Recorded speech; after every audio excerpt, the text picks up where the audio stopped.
Antarctica बर्फ से भरा हुआ इतना बड़ा कॉन्टिनेंट है जिस पर 5 किलोमीटर की गहराई तक सिर्फ बर्फ ही बर्फ है। इतनी ज्यादा बर्फ, और वो भी 1.5 करोड़ किलोमीटर तक फैली हुई। यानी एंटार्क्टिका का साइज अमेरिका से भी काफी ज्यादा बड़ा है। भले ही जून जुलाई की गर्मियों का मौसम हो, लेकिन एंटार्क्टिका का टेम्परेचर पूरा साल -50 डिग्री सेंटीग्रेड से -90 डिग्री सेंटीग्रेड तक रहता है। इस शदीद तरीन ठंड की वजह से ही यहाँ जिंदगी की उम्मीद बहुत ही कम है। लेकिन उसके बावजूद भी पूरे एंटार्क्टिका में 400 से भी ज्यादा लेक्स डिस्कवर हो चुकी हैं, जो बर्फ की लेयर के नीचे छुपी हुई हैं। जेम टीवी के वीडियोस में एक बार फिर से खुशामदीद। नाजरीन, एंटार्क्टिका में ना ही कोई टाइम जोन फॉलो होता है और ना ही यहाँ किसी कंट्री का कब्जा है। हत्ता के पूरे एंटार्क्टिका में सिर्फ 2 ATM मशीन्स लगी हुई हैं। कई लोगों का मानना है कि एंटार्क्टिका की बर्फ के नीचे कई राज पोशीदा हैं। कुछ का तो ये भी मानना है कि बर्फ से ढके हुए इस मिस्टीरियस कॉन्टिनेंट के नीचे एक अलग ही दुनिया बसती है जहां एलियंस का राज है। लेकिन रिसर्चर्स और आर्कियोलॉजिस्ट इस मिस्टीरियस कॉन्टिनेंट के पोशीदा राजों को फाश करने के लिए दिन रात मेहनत कर रहे हैं। इन्होंने यहाँ चंद ऐसी चीजें भी तलाश की हैं जिनको देखकर साइंस भी हैरान रह जाती है। और आज आप देखेंगे एंटार्क्टिका की बर्फ के अंदर से मिलने वाली चंद हैरत अंगेज चीजें। तो आइए शुरू करते हैं। नंबर 8। 2009 में एक डिस्कवरी ने रिसर्चर्स के रोंगटे खड़े कर दिए जब एंटार्क्टिका की बर्फ के अंदर से एक बिल्ली का ढांचा मिला। लेकिन इसमें हैरान करने वाली बात ये नहीं थी कि ये ढांचा बिल्ली का है, बल्कि हैरान करने वाली बात ये थी कि ये जिस बिल्ली का ढांचा था वो आम बिल्ली नहीं बल्कि अंडे देने वाली बिल्ली थी। जब रिसर्च लैब्स में इस अजीब बिल्ली के ढांचे पर मजीद तहकीक की गई तो मालूम पड़ा कि ये जानवर कम से कम भी 2 करोड़ 50 लाख साल पहले धरती पर पाया जाता था। नंबर 7। 2014 में आर्कियोलॉजिस्ट को एंटार्क्टिका से इंतहाई हैरान कर देने वाली इंसानी खोपड़ियां मिली। पहली हैरानी की बात यह थी कि एंटार्क्टिका में ये मिलने वाली पहली इंसानी खोपड़ियां थी, और दूसरी हैरानी की बात इन खोपड़ियों की शेप थी। जी हाँ, नॉर्मल खोपड़ियों के मुकाबले में ये खोपड़ियां काफी अलग दिखती थीं क्योंकि इनके सर जरूरत से भी ज्यादा बाहर निकले हुए थे। साइंसदानों का मानना था कि खोपड़ियों की ऐसी शक्ल बचपन से ही अजीब आदतों की वजह से बनती है, और ये आदतें हजारों साल पहले एंशिएंट सिविलाइजेशन में अपनाई जाती थीं। इस तरह की खोपड़ियां आर्कियोलॉजिस्ट को इजिप्ट और पेरू से भी मिल चुकी हैं। तभी उनका शक है कि शायद हजारों साल पहले एंटार्क्टिका में भी लोग बसते थे और उनका कुछ न कुछ रिलेशन एंशिएंट इजिप्ट सिविलाइजेशन से जरूर होगा। नंबर 6। पिछले 50 सालों के दौरान एंटार्क्टिका से 10,000 से भी ज्यादा मीटियोराइट्स मिल चुके हैं। मीटियोराइट्स ठोस पत्थर के ऐसे टुकड़े होते हैं जिनका ताल्लुक हमारी धरती से नहीं होता, बल्कि वो किसी और धरती से टूट कर आए होते हैं। साइंसदानों का मानना है कि मिलने वाले मीटियोराइट्स में से कई 7 लाख साल से भी ज्यादा पुराने हैं।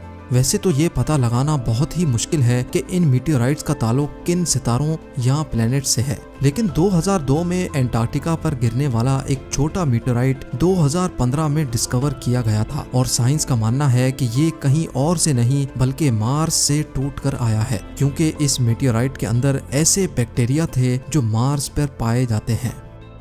नंबर 5। एंटार्क्टिका में बर्फ की गहराई 5 किलोमीटर डीप है, और ये पूरा कॉन्टिनेंट अमेरिका से भी बहुत बड़ा है। लेकिन साइंसदानों को यहाँ से कुछ ऐसे सबूत मिले हैं जिनको देखकर ये अंदाजा लगाया जाता है कि लाखों साल पहले ये जगह रहने के काबिल हुआ करती थी। जी हाँ, 1980 से कई आर्कियोलॉजिस्ट को यहाँ से डायनासोर्स, मोजासोर्स और प्लेजियोसोर्स के ढांचे मिल चुके हैं। इन ढांचों की साइज 36 फीट बताई जाती है, जो तकरीबन एक ट्रिपल स्टोरी बिल्डिंग के बराबर बनती है। जब हड्डियों के इन ढांचों पर मजीद तहकीक की गई तो मालूम पड़ा कि ये कम से कम भी 70 लाख साल पुराने हैं। तभी ये अंदाजा लगाया जाता है कि 70 लाख साल पहले तक एंटार्क्टिका का टेम्परेचर रहने के काबिल था, और शायद तब ये पहाड़ गहरी बर्फ से नहीं बल्कि ग्रीनरी से ढके होते होंगे।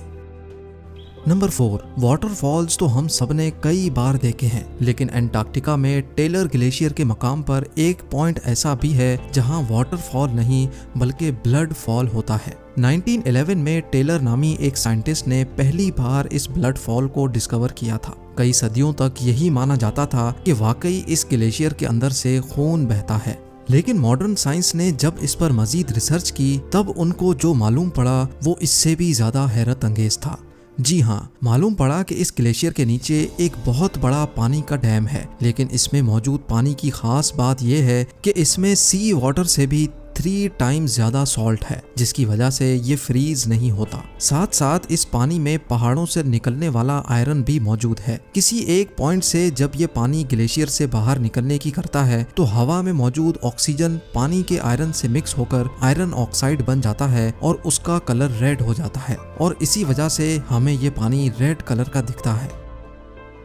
नंबर 3, ब्लड फॉल ग्लेशियर के नीचे मौजूद पानी में साइंसदानों को एक और हैरान करने वाली चीज भी मिली। पानी में टोटल 17 टाइप्स के बैक्टीरिया भी पाए गए, जिनको जिंदा रहने के लिए ऑक्सीजन और सनलाइट की भी जरूरत नहीं होती। एक्सपर्ट्स का मानना है कि ये बैक्टीरिया की ऐसी किस्म है जो ऐसे प्लैनेट्स पर पाई जाती है जहाँ पर ऑक्सीजन और सनलाइट का नामो निशान तक नहीं होता। लेकिन ये बैक्टीरिया हमारी धरती पर कैसे आए, ये राज अभी भी पोशीदा है। नंबर 2, हालांकि पूरा एंटार्क्टिका बर्फ से भरा हुआ कॉन्टिनेंट है, ये देखकर सबको यही लगेगा कि यहाँ पानी की कमी होना मुमकिन नहीं है। लेकिन आपको ये जानकर हैरत होगी कि हमारी धरती पर अगर कोई सबसे ज्यादा खुश्क यानी ड्राई जगह है तो वो भी एंटार्क्टिका में ही मौजूद है।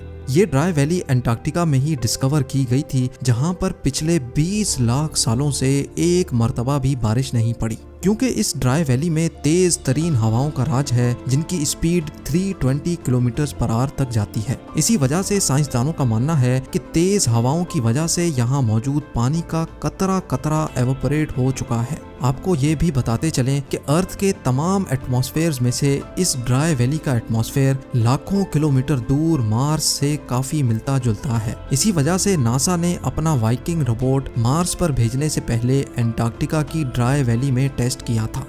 और अब नंबर 1, आर्कियोलॉजिस्ट की एक टीम को एंटार्क्टिका की बर्फ के अंदर 1100 फीट की गहराई से एक इंतहाई खौफनाक मखलूक का ढांचा मिला। ये पता लगाने के लिए कि ये ढांचा कौन से जानवर का है, कई एक्सपेरिमेंट्स किए गए, लेकिन हैरत अंगेज तौर पे इसका स्ट्रक्चर किसी भी जानवर से मैच ना हो सका। इस खौफनाक ढांचे की लंबाई 8 फीट बताई जाती है, जिसकी हड्डियां बॉडी से निकली हुई हैं। कई सालों की मेहनत के बाद भी आज तक ये पता नहीं लगाया जा सका कि ये जानवर कौन सा था और आखिर इस धरती पे आया कहां से था। उम्मीद है जेम टीवी की ये वीडियो भी आप भरपूर लाइक और शेयर करेंगे। आप लोगों के प्यार भरे कमेंट्स का बेहद शुक्रिया। मिलते हैं अगली शानदार वीडियो में।